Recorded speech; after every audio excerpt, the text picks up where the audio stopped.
He's this rabid whatever. He likes to have sex a lot. That's not what you call people that like to have sex. You don't call them f***ers.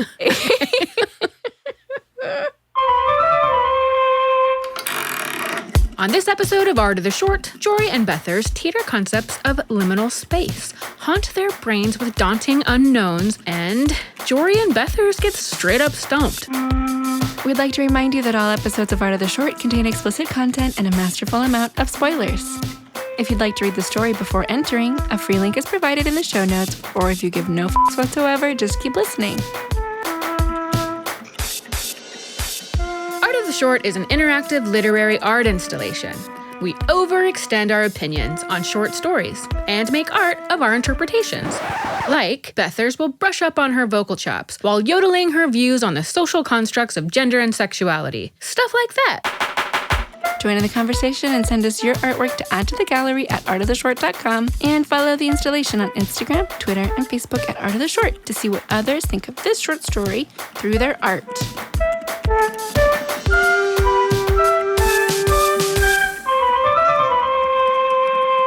Hi, Jori. Hi! Did I surprise you? Yeah, you did. Did you know I was here?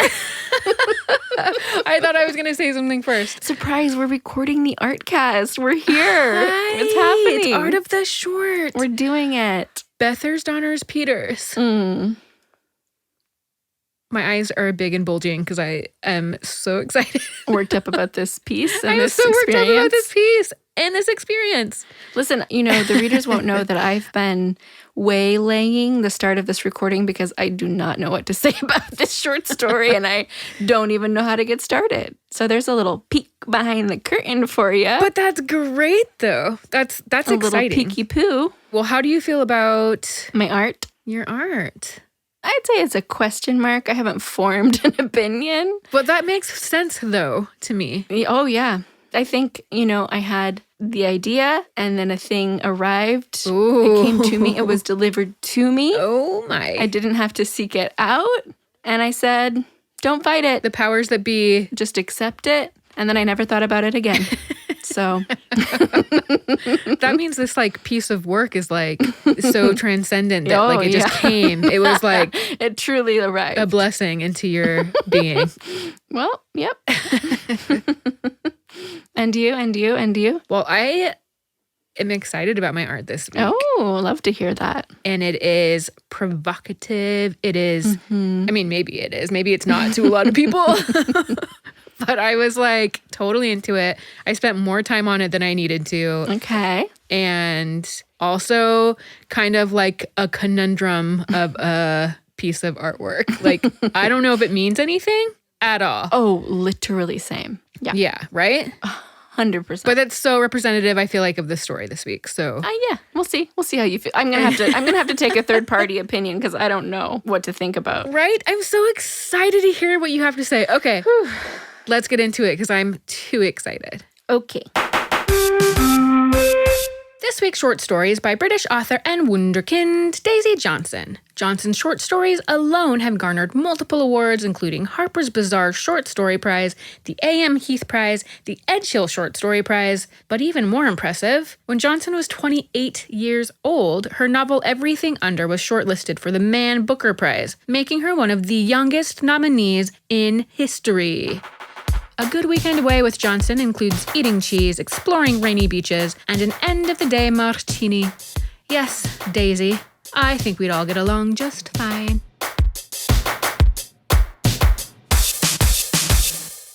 This week we read A Bruise the Size and Shape of a Door Handle by Daisy Johnson. Here's what it's about. Jori's frozen in place. She's in a sheer panic. I'm going to try to not panic, one, because you just said that. That's what I feel right now. But yeah, you're bringing some panicked energy. I feel this is You see, she's stuttering, listener. She can't even. Okay, let's just get into it. That's what I'm saying. Let's just get into it. It opens with introducing this character called Salma, who is 9 years old in the first paragraph of the story. And this is what it says. When Salma was 9, her mother died, and she went to live with her father. She knew only through birthday phone calls and from her mother's steel-lined phraseology. He was a bitch on heat, a fucking rabid, no cock and bald pug with more horn than a wolfhound. They stood in the hallway and looked at one another. So that's the opening to this story, okay? This young 9-year-old girl goes and lives with her father that she doesn't know, and she only knows him through her mother's eyes, which who knows if that's reality or not. She moves into her father's house, and they describe it as like not having like any of the rooms filled with furniture or anything. It's just kind of like certain areas are occupied and everything else is kind of empty. And it says straight away that until she was 13, the house was just a house. So I'd like to introduce the cast of characters. In my opinion, there's 4. Salma, which is Salma, because I just feel like it's not very easy to understand what we're saying. So Salma, the dad, the house, and a character called Margot. So those, in my opinion, are the 4 characters. Yeah, absolutely. And right away in the beginning, we meet the house. So it says, she took the attic as if it were a birthright, carrying one suitcase up after another. Life was a making do, and she stood on the bed and stretched to place both hands flat on the ceiling, leaving her prints in dust. So right away, the first thing she does upon arriving in her new room and this new home to her is reach out and literally touch the walls of the house that had not been touched before. So now we know 3 of the 4 characters. We know the dad, Salma, and the house. Yes. The narrator starts to describe kind of Salma's experience, which is she is a 13-year-old girl now, and she's going to school. She doesn't like any of the girls at school. She thinks that all they do is like judge each other, basically, and she's like not into it. She's like, I'm a different kind of girl. She's not really like fitting in. She's not popular. I don't think she feels very left out. I think she just feels like not part of the mainstream. Totally. Okay, I'm sorry. I'm going to keep saying this. I really feel like every paragraph of this story Is important. Yes, it's so hard. And I know. I hope we can like summarize this well enough for people to understand.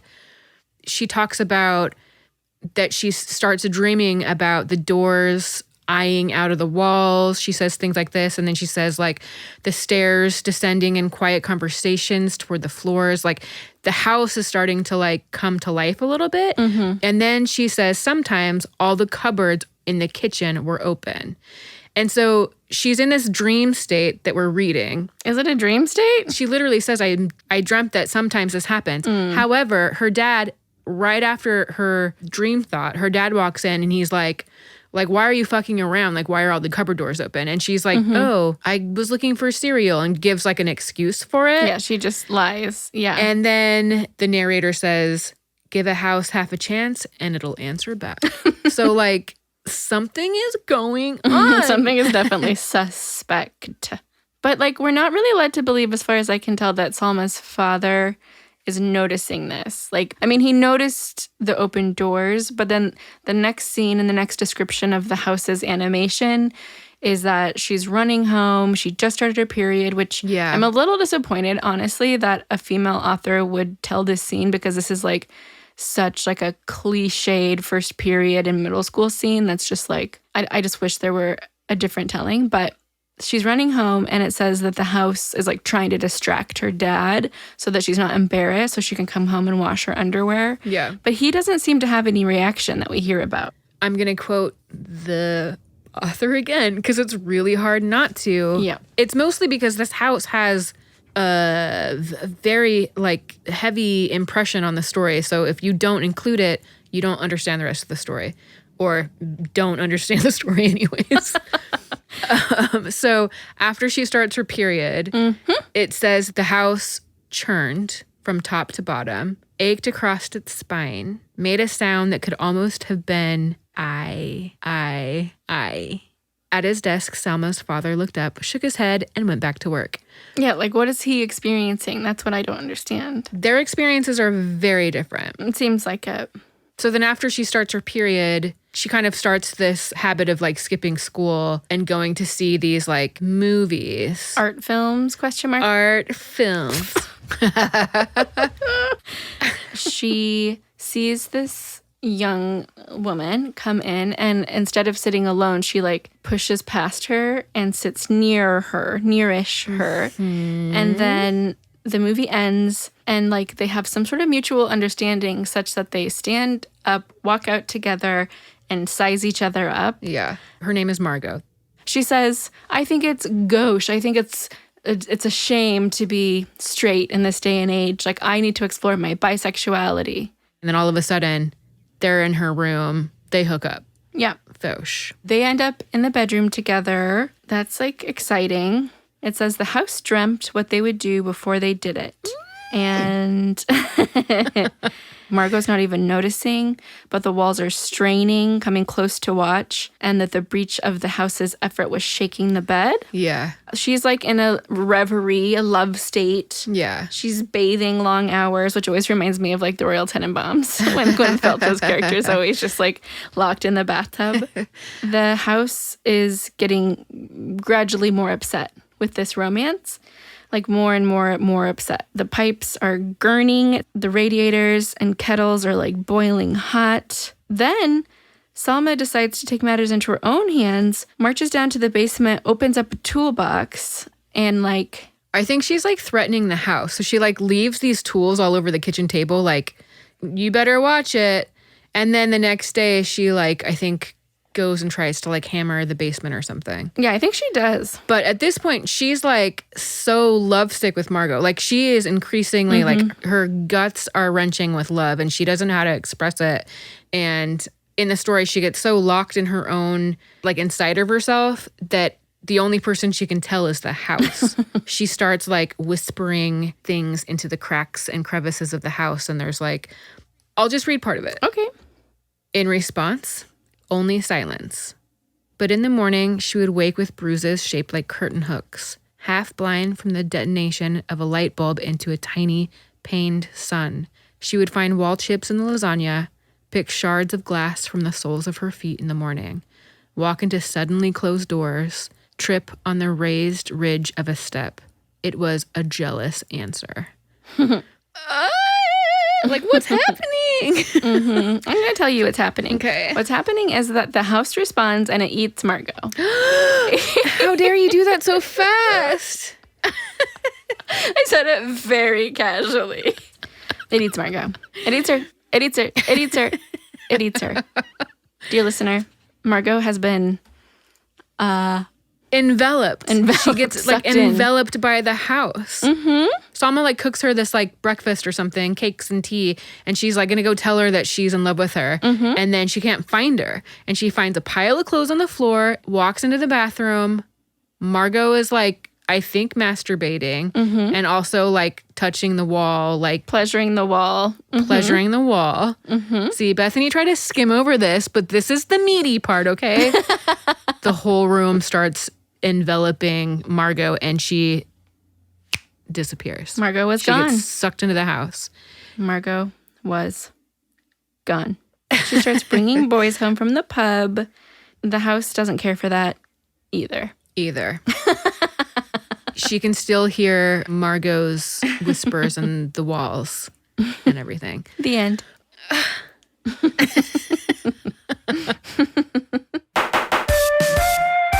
Bethany, what did you think this was going to be? Oh my gosh, I'm trying to think about that. Like, Do you even know? there was a brief description that came with the recommendation of the story that called it hot and bothered. Interesting. Yeah, so I think that's a bit of a misleading description. Yeah. A little simplistic. So I was like, oh, that'll be fun. Something a little sexy romp. But I didn't actually think it would be fun. I thought it might be like someone that's trapped in an abuse cycle. Right? That's kind of what I was thinking. Yeah, me too. Like someone that, you know, likes to argue and then have makeup sex. Like that kind of a relationship. That was just my first thought. Yeah. What did you think it was? Well, yeah, an abusive kind of relationship. And I guess it is. yeah. I guess it is an abusive relationship. What it was Well, it was a story of a jealous lover. It was. It was so many things. I don't even know what it was. Yeah. Was it a ghost story? Was it a love story? Was it a... It's a coming of age story about a young woman discovering her sexuality. Yes, the big things are there. Like, it's a girl, she's adjusting to life, her mother just died, all of these things. Getting to know her body. Getting to know her body, also just like dealing with trauma. Like, that's a lot, especially in those middle school years. Oh, yeah. And then she doesn't like any of the girls at her school. She has no friends to go through it with, and she's lives with her father. Like, all of those things are a lot for a lonely middle schooler to deal with. But... yeah.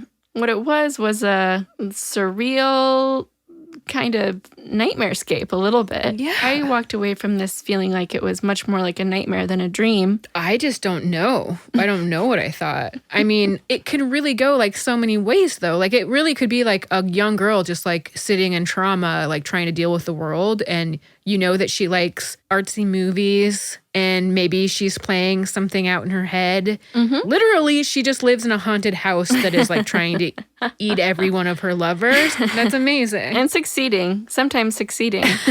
I just thought it was like a wild love story, coming of age story of just like trying to communicate how strong the feelings are and how confusing the experience is. Yeah. Of being that age and of discovering the things that she's discovering. And like, I thought it was just like an exercise in trying to communicate how it feels through whatever dramatic telling was needed. Mm-hmm. Like however heightened the action had to be to express how intense the experience feels. Yeah. I feel like that's what Daisy Johnson was willing to do. Yeah. She just like created a scenario where we could feel these strong, like unnerving, unsettling feelings. Yeah. And I think what sets it apart from other coming of age stories is that it's not dumbing down something for someone who's an 8th grader. Like, I only like boy. Like, you know what I mean? Like, it's like the tone and the language is sophisticated. And so, like... very adult. Yeah. Very adult.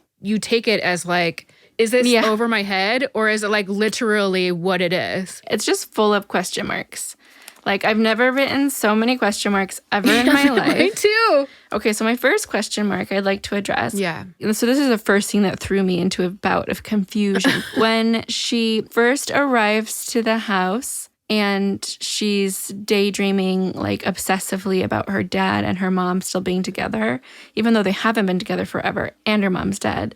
She says she liked to think he thought of her. Yeah. She liked to think that her dad thought of her mom by the minute. Her dark hair wrapped around his fist. Yeah. Her angry words in the crevices of his mouth. So I'm taking that to mean that they're in the middle of a vicious fight. Yeah. Like he's grabbed her by the hair, pulled her to him, and they're like making out while she's screaming at him. Yeah. That's how she sees romance. Like, okay.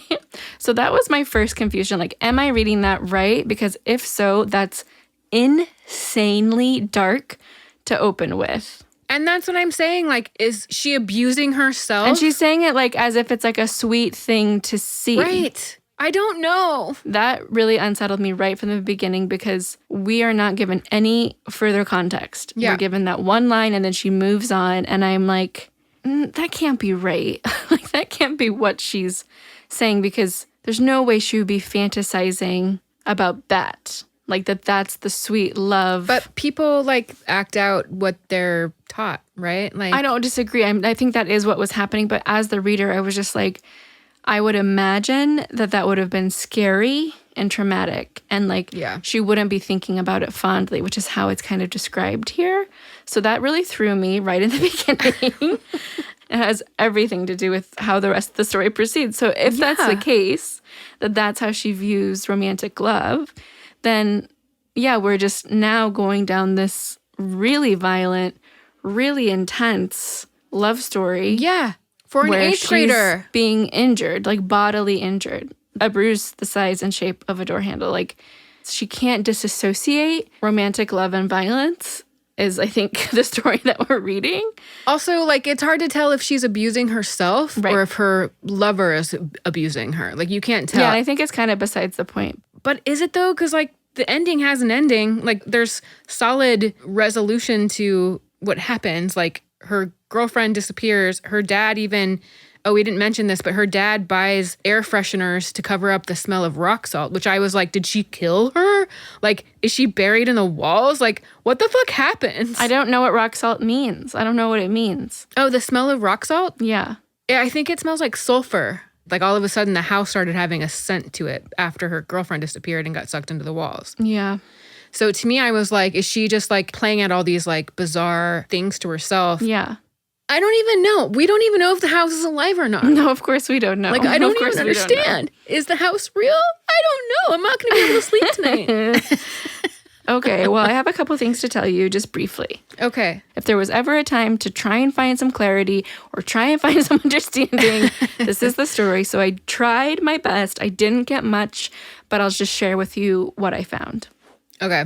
So one, I thought this was actually very inspiring and very apropos for the work that we are doing here, Jori. Okay. There was an article in The Guardian where Daisy Johnson has a quote. For context, she's a very young person. She said, "Nothing is sacred. I think we should take everything that we possibly can and make it our own." So she's been interviewed about her work. And I just liked reading that as I was trying to sit down to do my art. Like, I just think that's a good artist's motto. Yeah. Like, nothing is sacred. Just take it and do something with it. Yeah. So I appreciated that. And she self-describes her writing as the word liminal and mythic. So the mythic word really helped me start wrapping my mind around what we were dealing with here.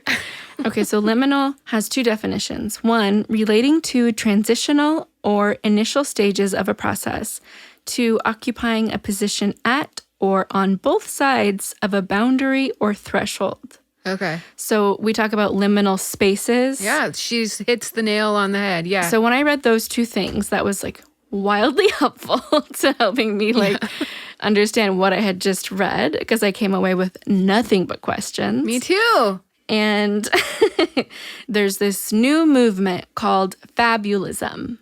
I don't understand it, so I won't pretend to. But basically, it's this idea that young women and people that are marginalized, that are making art, are trying to make things surreal. So that was another word that helped me, is if you imagine this story as a Dali painting or something, whatever surrealist artist, you take recognizable things and you make them warped, essentially. Yeah. The article was called "How a Queer Fabulism Came to Dominate Contemporary Women's Writing." So it just talks about how there's all of these, it says literally, odd and confusing stories that don't make sense. The author's trying to make sense of something that is difficult. Yeah. Or a tough transition, love, loss, these kind of things. Yeah.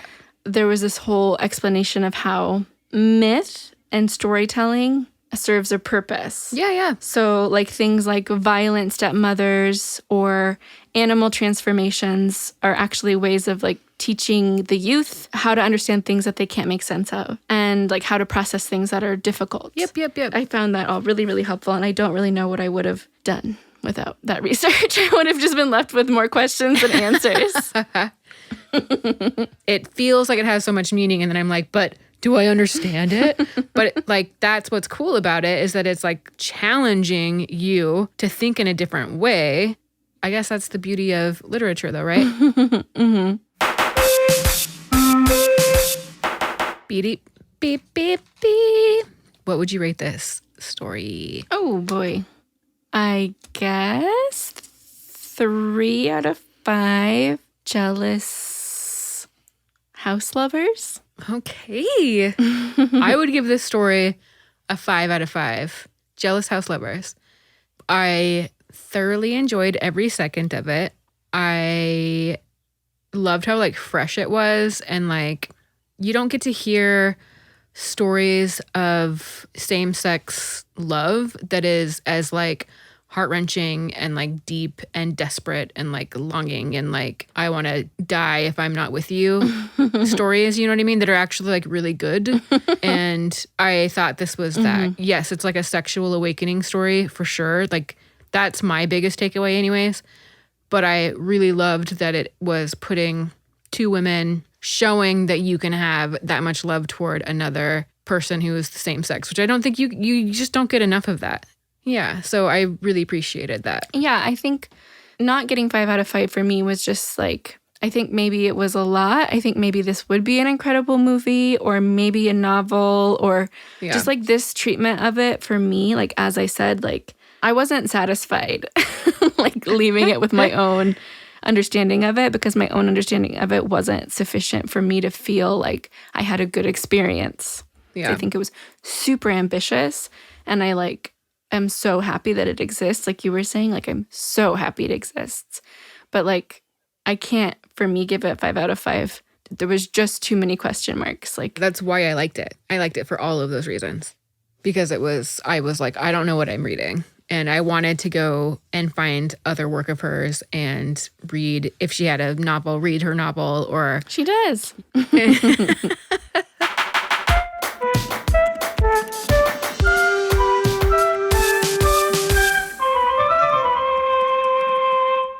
Art of the short, art of the short, art of the short. Oh my God. Whoa, that was a trip. Okay, so... This is what I'm saying. I needed a second opinion on my art. Sorry. Let me finish watching this. I'm sorry. This is... Can I just watch that again? Yeah, of course. I fully thought it was something completely different. Yay, that was the whole point. Okay. Maybe let me just react to this. Yeah. Okay, so Bethany sent a video and I thought I was looking out like a sliding glass door to a bunch of flowers. Like a garden. And there's reason why my brain went that way because she happens to live at a house with a gorgeous garden with a sliding glass door. So I legit thought that's what I was looking at for like the first 10 seconds of that's so great. The film that she made.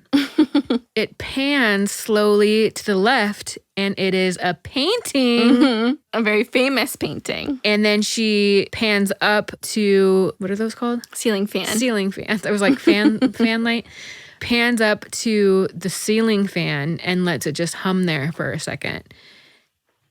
I feel like I completely get what you're going for, but I don't know if I can express it. Will you like tell me about it? But I really feel like you gave like the feeling of what that was. I'm so happy because that's why I was like, you may remember, listener, that I described my art like, I don't know, like I need a second opinion because I know like what happened to me, but I don't know if it will. Can I just tell you my feelings? Yeah, of course. It felt romantic, like beautiful and romantic. And then the like stillness and like dullness of reality. Totally. The whole thing is beautiful though. Yeah. So I just didn't know if I was like reading into it because I needed to make art. Like I had a need.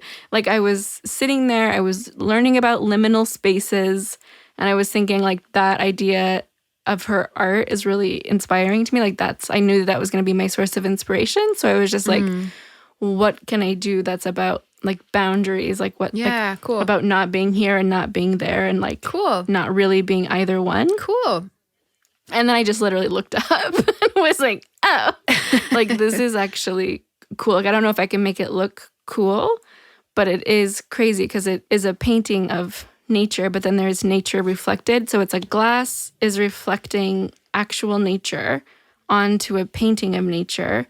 And then there's like the humming of like a shitty ceiling fan that feels like it might break off at any moment. Yes. Which I just thought was appropriate for a violent house that's like literally coming for you. And it is just mundane, but it is also neither here nor there. So I'm glad that it looked like that.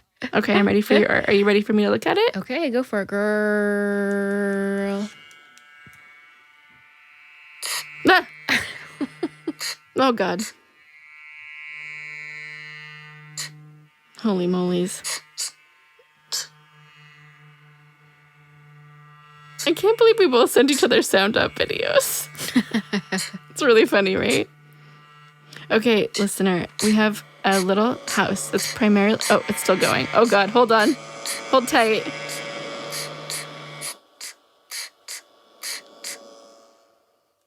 Okay, well, it's finally happened. What? Dear reader, dear listener, we finally have an actual portrait of vaginas. We knew this day was coming. We've been joking about it since the inception of this Artcast. And today, this day of our Lord, we have it. We have it here in the flesh. Yay! And it is not subtle.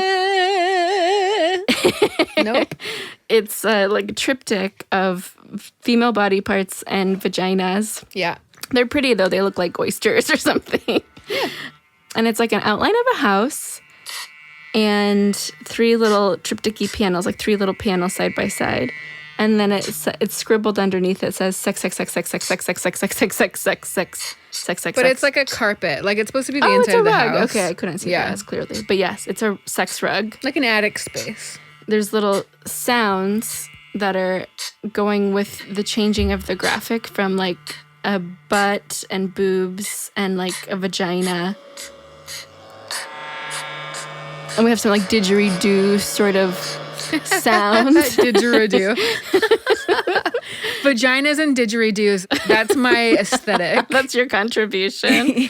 Wow. That's exciting. There's a scene in the story where they're talking about like it's like the radiator or the heater inside the house is like getting really hot and like making the house do weird things.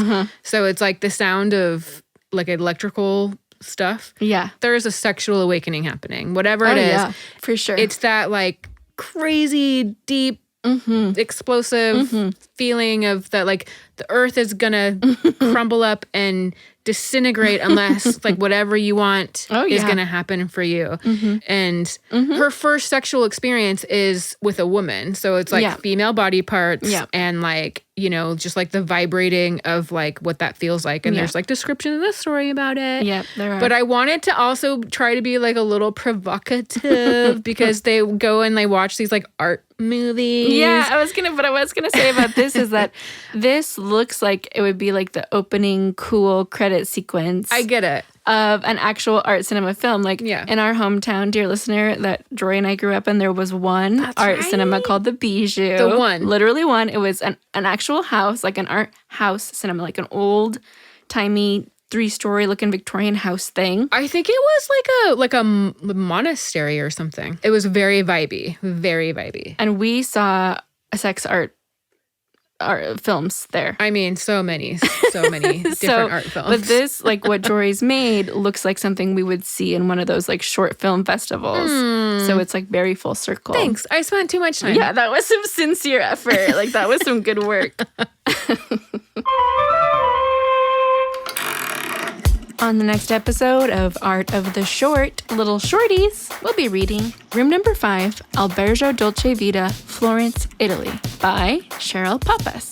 As always, a free link to the short stories provided in the show notes for you. And we can't wait to hear what you think about these stories. Like really, truly, really, really, truly, truly. This is a doozy. Yeah, this was a whopper. A whopper. And then also follow the installation on Instagram, Twitter, and Facebook at Art of the Short. Please do. Okay, Jori. Bethany, I love you, I love you and too. goodbye. Bye. And goodbye. So formal. And goodbye. And good night.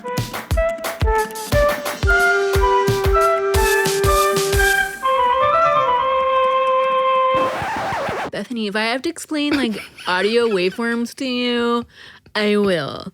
Scuba da merle. I'm just kidding. No, you're not. Don't say I'm not just kidding. kidding. Don't say it. Okay, seriously though, bye. Okay, bye. Love you. I love you too. Wait, no, bye.